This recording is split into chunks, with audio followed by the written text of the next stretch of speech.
High বন্ধুরা, আজকে অনেকদিন পরে ব্লগ করছি। একটু ঠান্ডা পড়েছে, তাই ভাবলাম একটু চা খাবো। চলে এলাম ফ্লোটিং মার্কেটে, দেখি একটু চা খাবো বলে। আমার চেনা পরিচিত একজন বেরিয়ে গেছে, আপনারাও নিশ্চয়ই চেনেন, আগে দেখেছেন এনাকে। তো এনার দোকানে চা খাবো।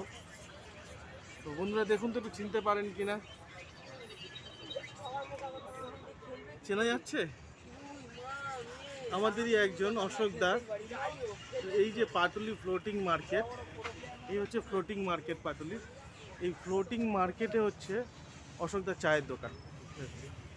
আজকে অশোকদার চায়ের দোকানে একটু চা খাবো। অশোকদার দোকানটা খুব নতুন করেছে, একদমই নতুন চায়ের দোকান।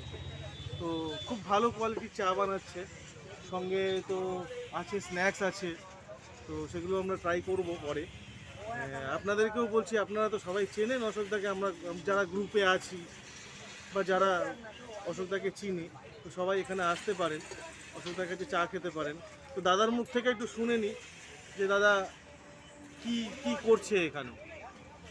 অশোকদা, তুমি কি কি বানাচ্ছ এখানে, মানে বেসিক্যালি কি কি হয়? ম্যাগি, ডিম টোস্ট।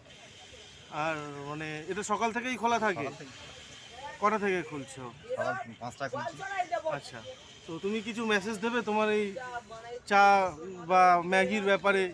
যে মেসেজ আর কি দেবো? মেসেজ বলতে কিভাবে আসবে একটু যদি জানিয়ে দাও। ফ্লোটিং মার্কেটে, floating market. Patuli floating market, এর গেট নাম্বার নিশ্চয়ই আছে? হ্যাঁ, গেট নাম্বার 5। Gate number 5। তো বন্ধুরা শুনলেন, গেট নাম্বার 5-এর সামনে যদি আমরা চলে আসি মাঝের মধ্যে, তো 5-এর সামনে ঢুকলে আমরা এই অশোকদাকে পাবো, অশোকদার সবকেও পাবো। অশোকদা এখানে থাকে, তো আমরা এখানে চা খেতে পারি।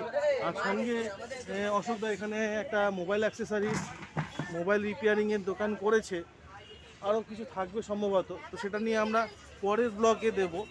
তো দেখতে পাচ্ছি নৌকোয় কিছু বাচ্চারা আছে যারা এখানে খেলাধুলা করে। তো অশোকদার কাছ থেকে একটা চা খাই, দেখা যাক কেমন চা করে।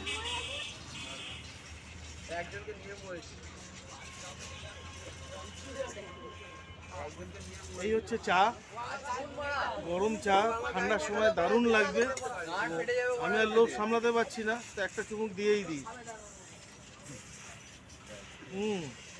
দারুণ দারুণ চা, আপনারা এসে ট্রাই করবেন একবার। আর সাবস্ক্রাইব করতে ভুলবেন না, আর পাশে থাকা বেল আইকনটা প্রেস করে দেবেন। তো এই বলে আজকে ব্লগ শেষ। বন্ধুরা ভালো থাকবেন।